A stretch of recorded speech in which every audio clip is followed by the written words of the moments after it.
Underground. My name is Nick Diaz. Grew up in Stockton, California. I train at Cesar Gracie Jiu-Jitsu. I always thought I was a fighter. I did karate before I did karate. I did Aikido when I was 4 years old. People do tricks, like I'll go like, you know, and they do like little spin. I watch them on YouTube. My first experience doing martial arts was weird. It was real traditional. It had, you know, a strange smell. They had incense burning. We did a lot of bowing. There was a lot of path of least resistance and go with the flow. So it was Aikido, you know. It was a lot of wrist locks and some really good stuff for when you're at a young age, I thought. Do you think your interest in martial arts, and stuff like this, makes you a better MMA fighter? I think it keeps me busy, keeps me motivated. Like I want to do a little bit of this, and then you know, it's motivating. Like let's say a normal day, and I just was screwing around like that, right? You know, and then now I'd probably be ready to go to the gym. I remember my first day at Cesar Gracie Jiu-Jitsu. Eric Shingu and Steve Heath brought me in, and I trained with George Alber and Mauricio Machado, and he armbarred the shit out of me. About broke my arm, popped it real good, and I had Cesar on the side going slow, you know, talking gibberish to him. I couldn't understand what he was saying, telling him not to break my arm in Portuguese. Well, when he first came in, I just saw some potential with this kid, and usually you don't see potential right away, you know, because that takes over time, but this guy came in and it was just had something about him, you know, and it was picked up by a couple different people, not just me, you know. This guy just really thought about, when you would teach him a move, he really thought about it, you know, and he really tried to employ it during training, and he just kind of was a natural at that, so he studied it. Smart guy. I was always for Gracie Jiu-Jitsu. Once I saw the UFC and I understood like how it worked with the smaller guy and the bigger guy, and that's when I became conscious of the fact that you can actually learn you know, how to fight. Like, it's not just about being tough and like, you know, who's tougher or stronger or faster too. I can actually learn how to, you know, manipulate the situation. And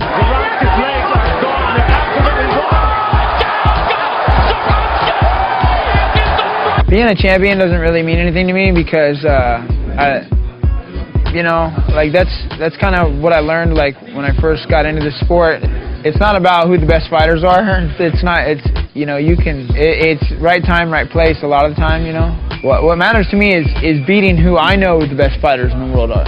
If I beat the champion, okay, that's just as important as being the champion. I don't care if I get the belt. I beat the champion, I beat the best fighter in the world before. And they didn't give me no belt. You think I gave a rat's ass? I didn't care. You know, and that's the same with if I could fight George St. Pierre, you know, I'm sure I'd win that fight, you know. And I don't care if I don't get the belt. Not everybody can say they'll whoop Floyd Mayweather, but I'm telling you, hey Floyd, I'll whoop your ass. You know what I mean? Like, I'll even cut down skinny as hell and fight him and beat. I'll cut down to 150 pounds, 156 pounds or whatever, and I'll fight that guy. I'll beat him. You know, he's not gonna beat me. You can't beat. I'm not gonna lose to a white belt. You know, I mean, it's just impossible. Like, there's 100 white belts right here. A lot of these guys would beat him. You know, so. Pretty much I work karate and stand up every day, and I work boxing. You know, like once I start to pick it up and get back in shape, I start sparring. So when someone needs sparring, they come right in and get me for sparring. So I had sparring like all this last month and the month. So I don't really ever stop. You know, like I don't really ever stop. I just ease off like when I have to. You know. You love fighting? No, I don't love fighting. It's a living hell. My first thought when I step in the cage is in about 20 minutes, I'm going to be in the shower rinsing all the blood off me. Hopefully it's the other guys and not mine. Diaz! My team's very important to me, you know, like I would die for him. I'm real proud of my brother. He's always, you know, surprises me with something, you know, like, I mean, I know he's going to do well, but still, it's just like, it's still amazing to see him for real. Even today, I'm in here and I watched him how he's just so much better than people. And I say, man, that's just, it's nice, you know, it's nice to see hard work pay off. I grew up in a violent environment, you know. You know, I had good parents, but they didn't they didn't have everything going for them, so it wasn't like I didn't grow up in a violent household, but I grew up in violent surroundings. So I wanted martial arts. I wanted to be the tougher kid. I had an issue with not crying. People thought they could make me cry. They hit me and kick me, throw me around. Well, why doesn't he cry? So I had this issue with crying for a while, I think, when I was real little. I don't know. If you want to know the real reasons, I'm like really trying to sort it out for you. When I started doing jiu-jitsu, I was in really good shape from swimming, and I knew it was from swimming. So I went back to that, and I was like, I need to swim now. So, what did we do today? Was racing a little triathlon. Had a good swim out there.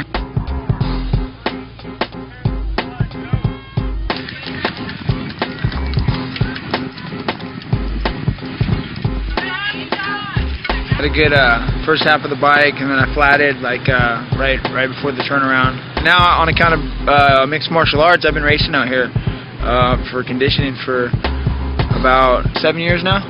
So I know all these people. You know, it's like family reunion. Did you ever get in a scuffle with anybody? No, not at all. No way. No. I'm a good sport. I'm a good sport. Honestly, it might not seem like it mixed. I don't know MMA. I don't know if it does or doesn't, but I'm a pretty good sport. You know. And I'm not too competitive here. I mean, I fight, so we don't want to get into a fight. We're just racing, you know. If they paid me to race triathlon as much as they pay me to fight, I probably wouldn't fight, to be honest. Nick Diaz, ladies and gentlemen, Stockton, California, the 209, Nick Diaz.